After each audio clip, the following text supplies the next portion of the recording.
Everybody, welcome back. This is part 2, of course, convo from last week. Link will be down in the description of part 1, so go check it out. So let's get on in the video.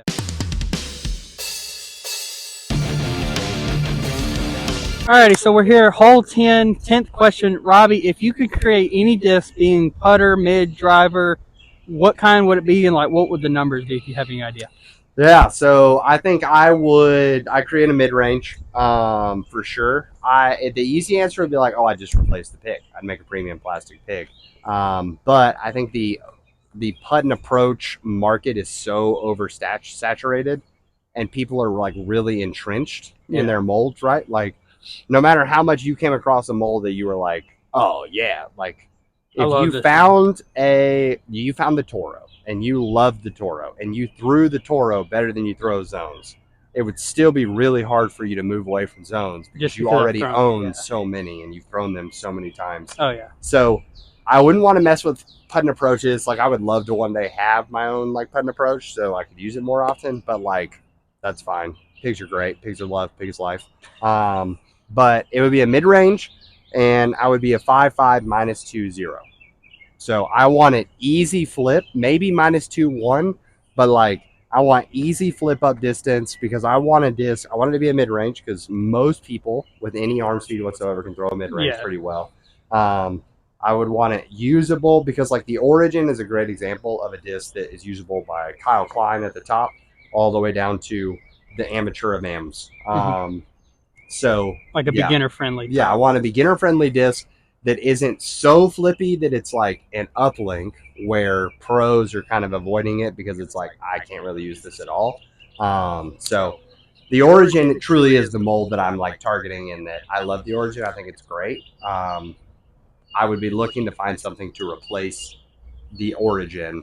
The Origin / what my Dune currently does, to where so like something kind of like in the middle between. Yeah, like I want it flippy, but I don't want it like super flippy out of the box, because that way I can season one in and almost bag two of them is the goal.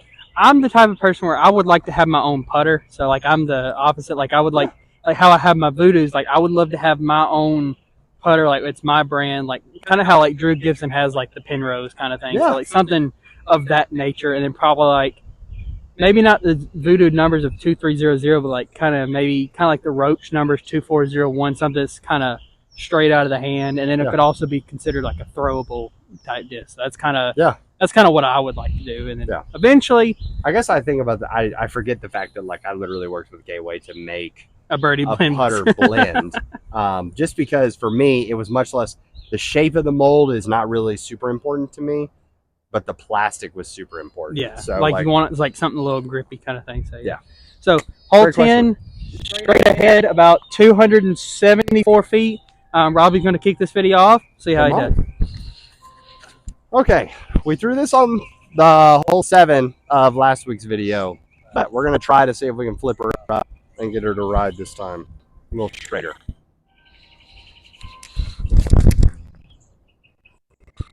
There we go. Yeah, that had a lot. That actually stood up a little bit, which is nice. Still didn't hit it well, but it stood up more. Yeah, so I'm going the Brave, which you'll probably see me on this course probably throw it a lot, but it's just when you have that good disc, you don't want to kind of move on from it. Yeah, the mojo's cooking. So my goal is basically just make it through the gap, and then we'll move on from there. So let's see how we do.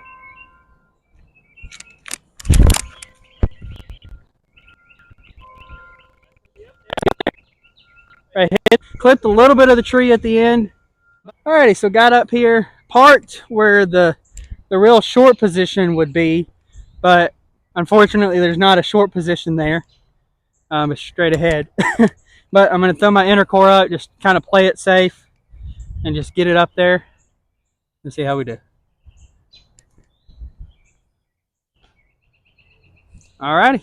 Hey-oh. Under the basket? Just outside the circle.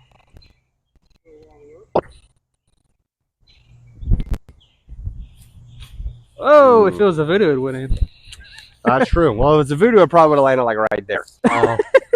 Alrighty, so 11th hole, 11th question, Robbie. If you could meet any athlete, and I even say dead or alive, yeah, who would it be? Yeah. So It's not a current, like, he's not actively playing, but if I can meet one athlete, it would be Andrew Jones. Used to be a center fielder for the Braves. My favorite baseball player of all time. The dude, number 25, he made fielding look so simple. Oh yeah. Like, I mean, and he just, in our house, we call him Smiley because he was always just smiling. Like, he'd just be chasing a ball down in center field and snag it out, and it was just like, oh. He's just like happy to be there. Yeah. So, Andrew Jones, phenomenal hitter, phenomenal fielder. Yeah. One of the all-time greats in Braves baseball. And growing up in that generation, watching that generation of Braves baseball really what made me fall in love with the sport. Andrew Jones. How about you? Mine's actually Chipper Jones. So Okay. I Same generation, yeah. Yeah, same generation. And because when I first started getting into baseball, I was like Derek Jeter, Chipper Jones fans. And then like growing up a Braves fan, I was like, that's the one guy I want to meet. He's actually the reason why I played baseball for a little while. And then he's been that one. I actually had an opportunity to meet him one time, but some family stuff came up and I wasn't able to go meet him. So I was a little upset, but I've got rookie cards. I've got signed World Series baseball. So like I'm all Chipper Jones. So. Yeah. You like the other Jones. I like I like the third base Jones. Hey, that's fair. That's fair. Chipper bounced around a lot. Oh yeah. So we're hole 11. It's going to be in D. 186. So 186 straight ahead. You might not be able to see it, but it's a risky one because it's on a hill. So you don't want to go anything too understable. You don't want to, like, if you're throwing a forehand, you don't want to go like just big hyzer. I don't know how Robbie's going to do it, but we'll see. We'll see here in just a second. But I'm going to go my Gateway Shaman and just kind of get a little flex out of it and then see how I can do.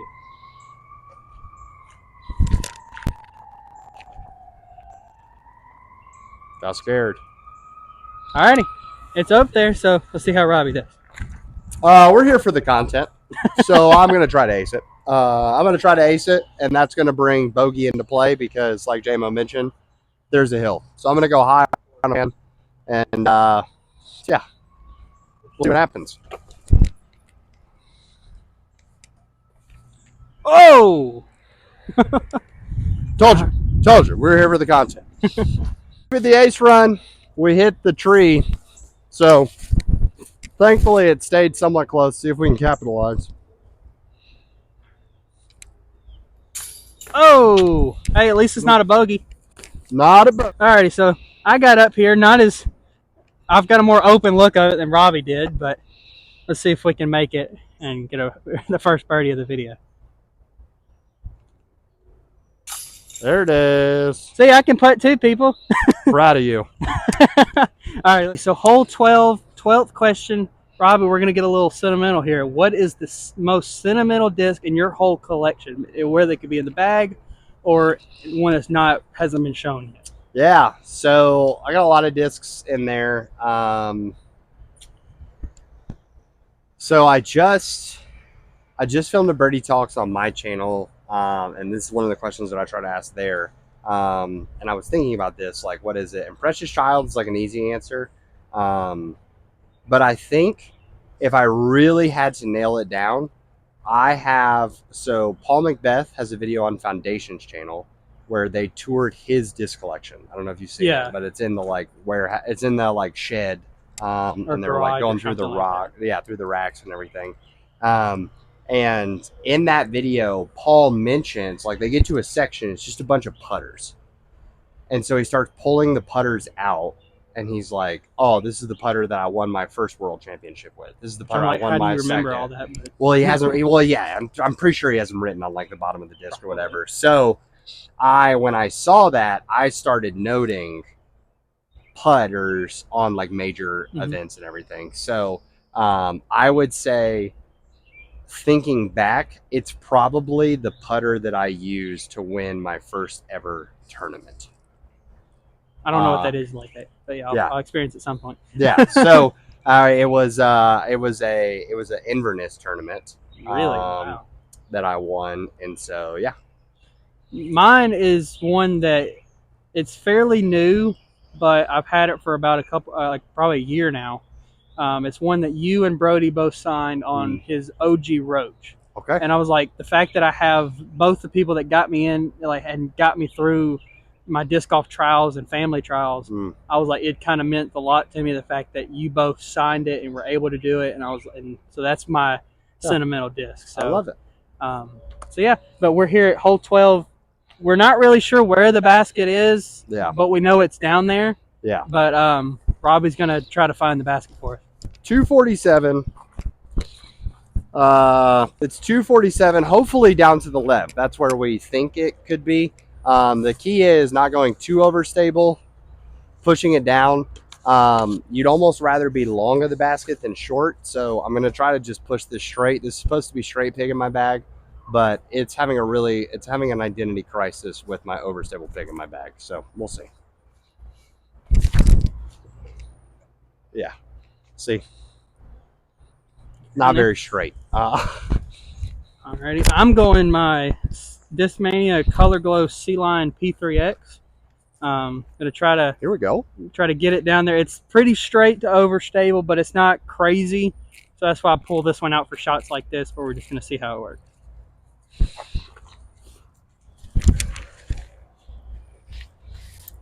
Join me, brother.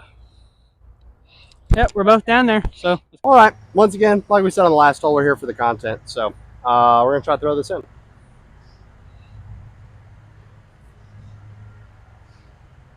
Ooh, parked it. Yeah, try to give it that slow turn the whole way over. Just didn't pull her over. And so got down here a lot farther than I was expecting. I'm on the other side of the basket, but let's see if we can make this one in for the birdie. Oh, came out of hand a little wobbly, but hey, we're all good. So alrighty. So 13th hole, 13th question, Robbie. If you have one, who's your favorite disc golfer? For sure, easy answer here. Calvin Heimberg. Vinny is super consistent player. His highs are high and his lows are really not that low. I love that Vinny has like 600 feet of distance that is like human height. Yeah, like it's just laser beams. So I love that. I love his putt. His putt looks super effortless. Yeah. Definitely a future world champion too. Yeah, for sure. Hopefully this year. Hopefully this year. And it's like, obviously, if you watch the channel, mine is this guy right here and Brody Smith. So I know you're not a pro, and Brody's not the best pro out there, but when you have two people that mean a lot to your game, why not make them your favorite? So yeah. See a hole 13 straight ahead. See if we can get out of here before this lawnmower comes back. You probably can see the basket, but we're gonna go the Atlanta Brave and see if we can get over there.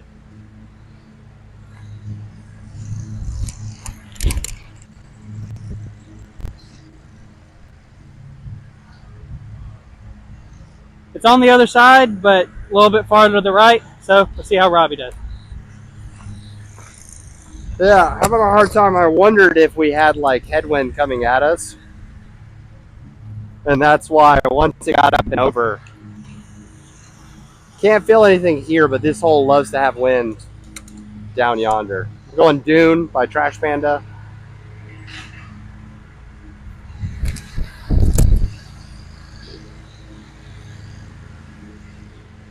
Yeah.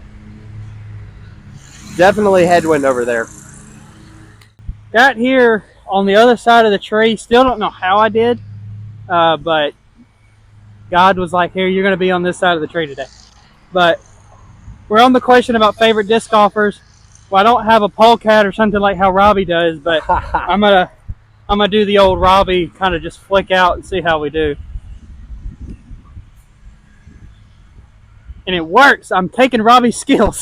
Hey-oh. So, alrighty. Sounds a little edge circle again.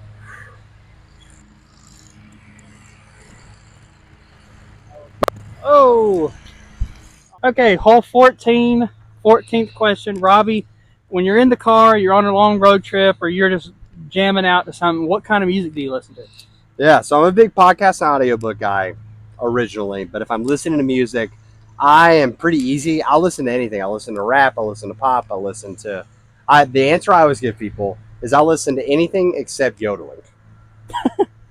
Because anybody in their world who's going to try to come out and be like, oh, no, dude, I love yodeling. Like big yodel guy. I don't know who would do that, and I've never met anybody that would. So I'll tell you, it's the type of person who loves to give contrarian answers just to be different. It's like everyone in the room is like, "Oh yeah, McDonald's Coke just tastes different," you know? Like it's just it hits a yeah, little like, and harder. everybody else is like, "Oh, Chick-fil-A," and it's like, "It's better." Yeah. They're like, "No, I'm that one guy." Yeah. No, everyone's like, "Man, Chick-fil-A is pretty tasty." And there's one guy, "Oh, have you heard of Guthrie's? Guthrie's is pretty."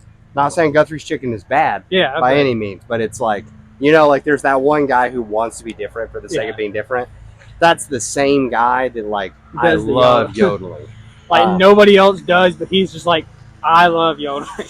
Yeah. So yeah, I'm kind of like I'm basic. I like Christian music, country music, and some pop and rap, but I'm kind of more like I kind of keep it what I love and what I've always done. So. They Sorry for the lawnmower, but we're making it work and making do. Yeah. Wild. Okay, where are we at? So hole 14. Still very long. It's up the hill. That's all we know. It's kind of like 2 holes back. We're just gonna throw and pray and hope it's up there. So Robbie's gonna lead us off. Yeah. DGA Trimmer.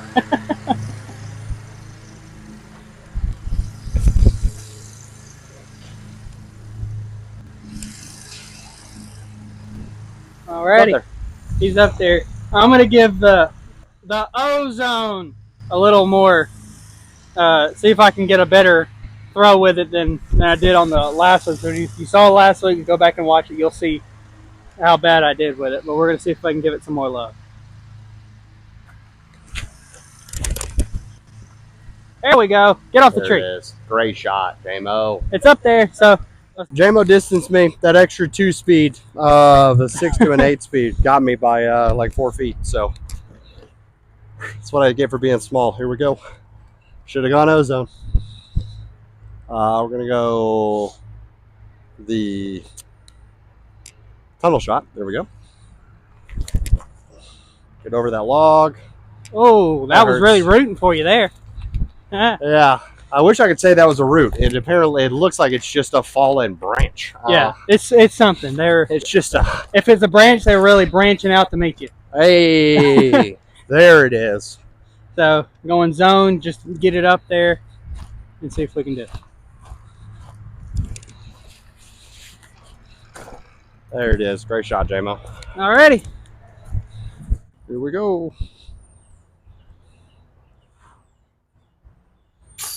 Alrighty. Robbie made his. Bang. Take that, log. Take that, JMO. Alrighty. Big putt. See you off the net. So 15th hole, 15th question. Robbie, if you could play any course, like your dream course in disc golf, what would it be? Yeah, so I've already crossed the #1 course in the world off. Like Maple Hill, I got to play it. That's my favorite one, by the way. And it's funny because I just talked about the whole like being contrarian thing, but I think if you talk to several Bostonians, they'll actually agree with this. The funny part is that inside of Boston or outside of Boston, because all of these courses are like 45 minutes to an hour outside of Boston, including Maple, Pyramids, and Meadowbrook Orchards are all 3 immaculate tracks that if they were in their own town, they would be the talk of the town. Like Inverness to here is what those 3 courses on their own. Unfortunately, they're all like Maple and Pyramids are legitimately across the street from each other. Oh, yeah. And then Meadowbrook's like 20 minutes away. I prefer Meadowbrook. I've played Maple twice. I've played Meadowbrook once. And if I were going back and I only got to play one, I would play Meadowbrook. So that's my hot take. Meadowbrook is beautiful. You're playing in an apple orchard. Oh yeah, baskets, I saw videos of it, and it looks really nice. So Meadowbrook's incredible. But my #1 course that I'm like, yeah, I think I'd really like to play that is Preserve. Huh? As a Minnesota guy, getting to go to Minnesota first off would be a dream. Getting to play the Preserve would be a blast. Obviously my #1 is Maple Hill, but if I had to choose another one, it would be the one where they do the European Open. I don't know if you know. Yeah, the Beast. The Beast, yeah. that's probably like every time I Nokia watch Park. it, I'm like, I would love to play that course, but Yeah. it's hard to travel outside of the country for me. Like I can travel to different states, Yeah. but to travel outside of the country with disc golf stuff, you never know. They could think, oh, you're a terrorist. Like, what are you doing with this thing? Yeah. And like, so I try to do what I can, but that's kind of if it wasn't Maple Hill, it'd be the Beast. And Yeah, that's a great choice. That's a great So- choice. It's up there. A lot of iconic shots. so okay, so hole 15. I'm starting it off this time. Yeah. Starting it off. And normally there's a basket over here on a little island, but Robbie pointed out off camera I'm a little scared of it, and I really am. Even when I play tournaments, I hate this hole. So we're just gonna play the basket that's straight out, straight ahead. I'm gonna go my spruce with the Cowboys logo on it, and see how we can make it work here. And it's going to the island. Yeah, I thought we were playing the other hole. I just parked that. Well, we're switching it up now. We're going to the island. Are we actually going to the island? No, we're going to the other I one. was like, Dadgummit. that's hilarious. Yeah, I mean, J-Mo is. I mean, looking at that putt he made on the last hole, you may think, can he be parked enough? Trust me. He can literally drop this in. That's incredible. Oh my I've God. not seen someone park it on the backhand hyzer in some time. So that's an impressive shot. Most people, there's actually a gap through the woods right here that people just step up and punch one out that way. That's hilarious. Hey, great shot, dude. Thanks. Even though it's the basket we're not playing. Yeah. Great par.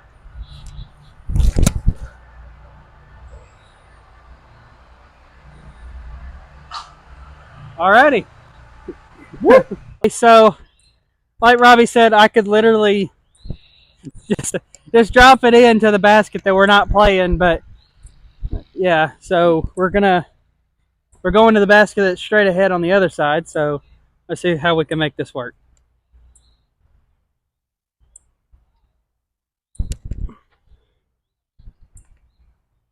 Alrighty, there we go. So instead of a birdie on the hole, we're getting a par. So Sorry, texting my editor. We're talking work.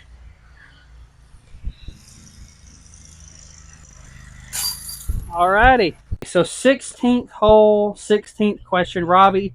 If you could take any skill from a pro disc golfer, what skill and who are you taking it from? Yeah, it's funny because the question we had about favorite pros, while it feels several holes ago for y'all, and it was, is right there. The tee box for that. So, I mean, it is a makeable putt away. So the skill I would take is Calvin's backhand. Yep. I want Calvin's backhand.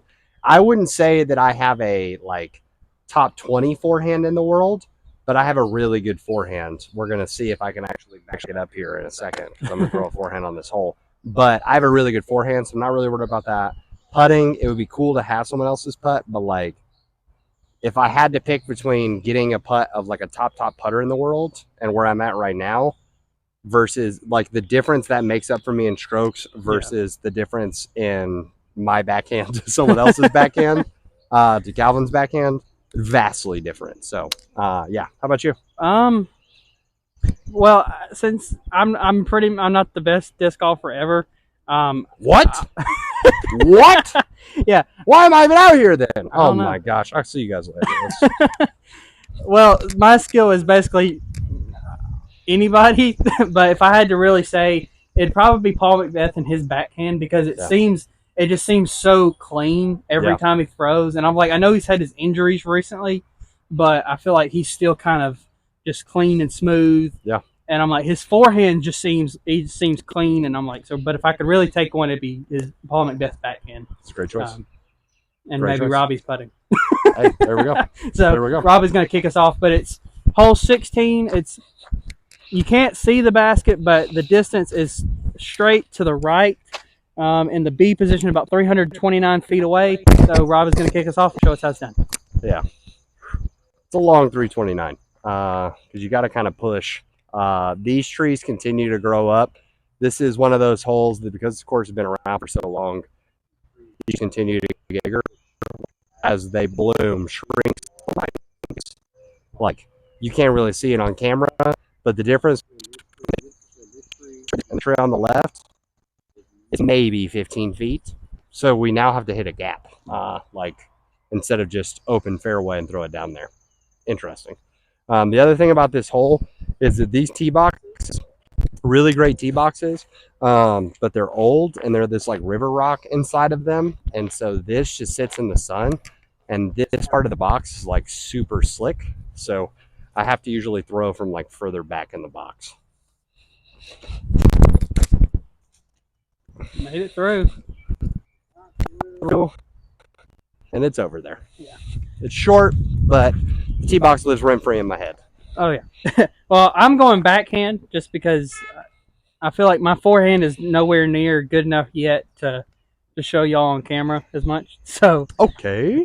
So I'm gonna do this one because I can get it to kind of go to the right a little bit and then just get it down there. So just gonna see if we can do it.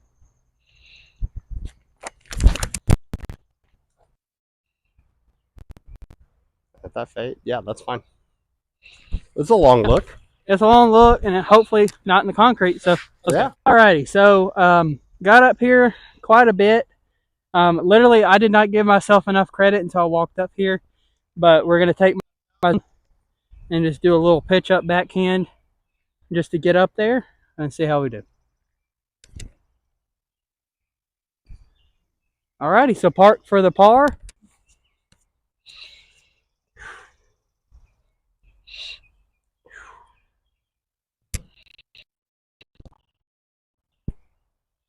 Alrighty, so we're here at hole 17. We're almost done. Robbie, this is the staple question, the controversy question. It's bag it, burn it, and bomb it. And the three discs that I have for you, the zone, the pig, and the entropy. All right. Which ones are you bagging, burning, and bombing? Yeah, so unsurprisingly, I'm going to bag the pig. Okay, what? Yeah.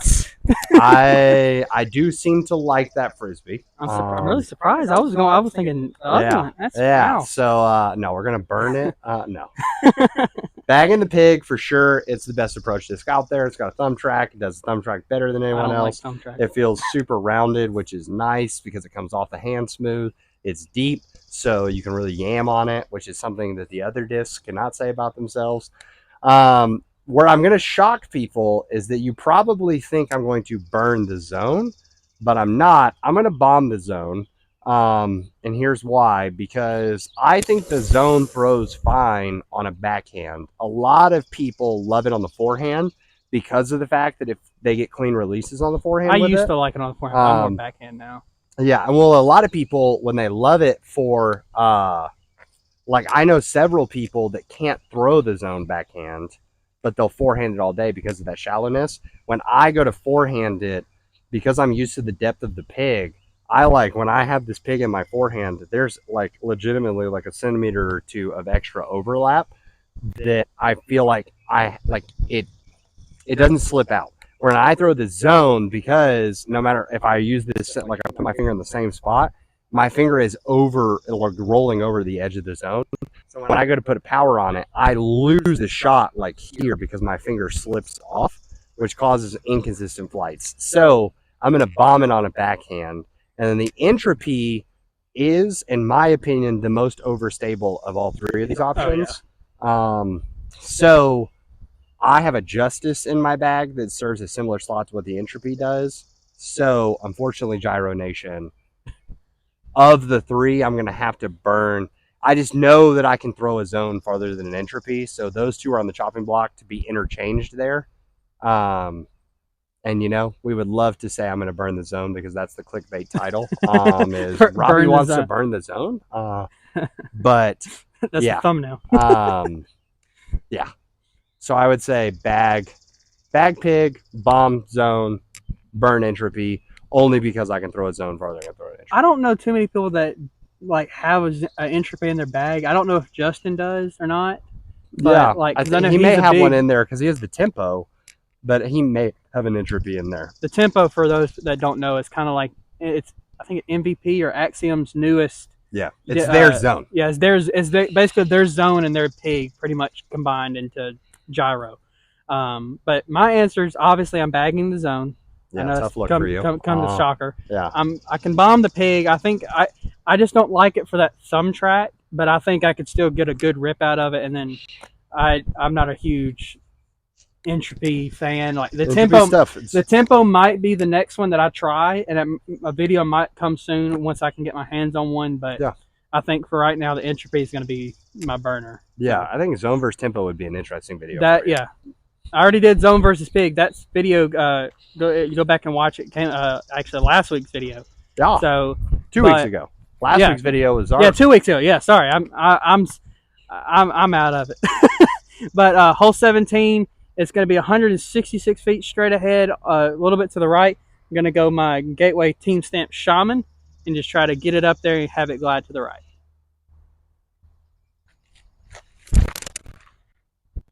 Missed that tree. That's nice. That was ace running. Clip the tree just a little, but got up there, so let's see how Robbie does. Yeah, that was ace running, dude. Well, I've never hit one, so I'd like to have one. Yeah, I go the ace run the opposite route. I kind of go high and stall it in. Very similar shot to hole 11 in this video, except instead of downhill, you got to go uphill. So you need a little more on it, but it's the same shot shape. That's too straight. That's too far. It's up there, so that's a little tester. Alrighty. Like I said, we got a tester. 3, 4, 5.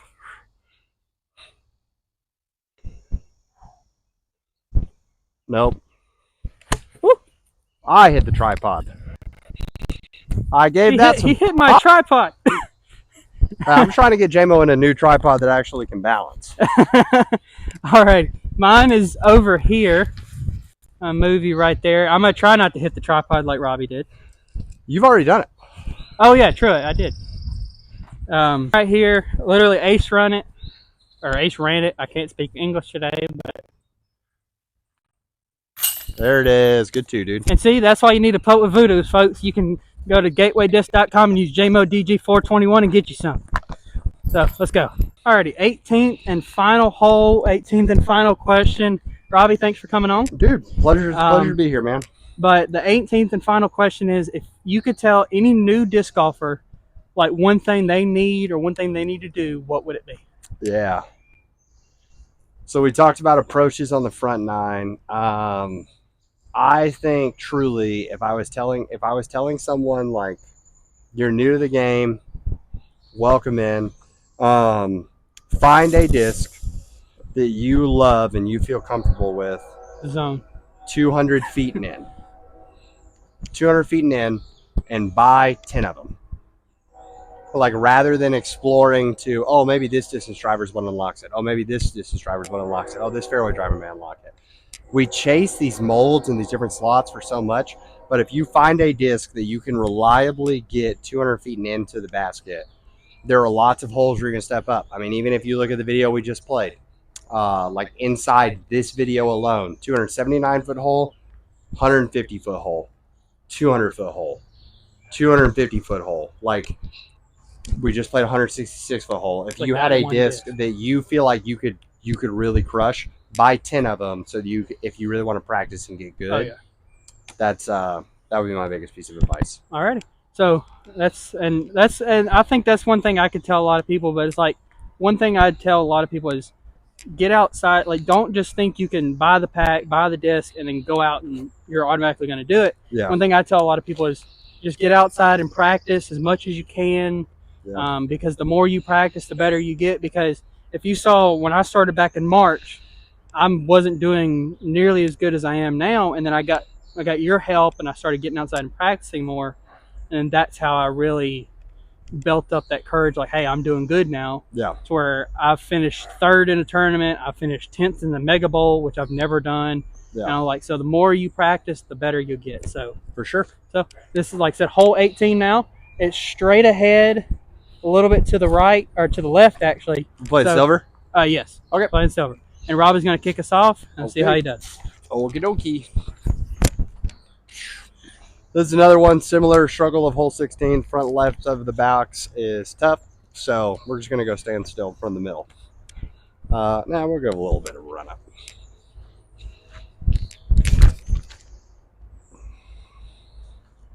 Oh, hit a tree. Yeah, a little too high. Alrighty, so I'm going to go ozone because I feel like it's what I'm more comfortable throwing to get that little S shape out of it, just to get it down there. Let's see how we do.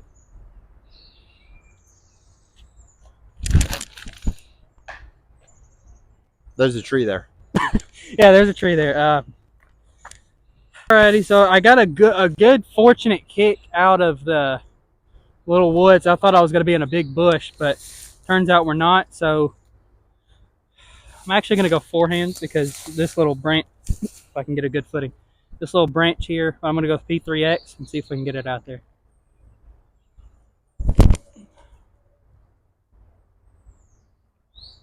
Alrighty. Last shot of the video. Last chance to do something cool, I should say. So we're going to try to throw it in. Nope. Didn't commit. Didn't think out wide enough. That's too wide. Alrighty. Now we got a chance to do something cool to make a putt. Yep. Alrighty, everybody. We're here at our final shots. I thought we're about the same distance. Voodoo versus Wizard. We're going to do a putt off, see who makes it. And then, so 3, 2, 1. Oh! Go by both of them. Sounds like it's just Gateway wins. Yeah. All right, everybody. That was Course Convo, the second one. Robbie, I thank you for coming on. Yeah, dude. Very much appreciated. I know you're very busy. Happy to be here, man.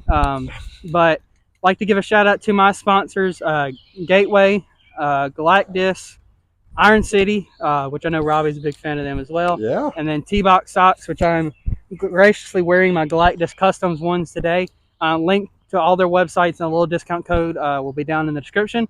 Robbie, is there anybody you would like to shout out? Yeah. So, Primary Relationship Foundation. Super grateful to them. FoundationDiscs.com. Best place to go. Retail. Online retail. And then Flight Towel. Love Flight Towel. Love Atlas. Yeah. Codes are, if you head over to my channel, codes are all there. But support JMO, support what he's doing. Really grateful. That like and subscribe, y'all. It's free to you, and it goes a long way to help get his channel out a lot, moving. So, and the link to Robbie's channel will be down in the description. Go check him out. Like I said, he meant a lot to my game, so skip it. he might feel like to you. Check out Overthrow; they're better. Maybe I'll get the Overthrow guys on there. I can talk to Robbie, see if we can get them down here. But with that being said, Robbie, Hi. We'll see y'all on the course. See y'all.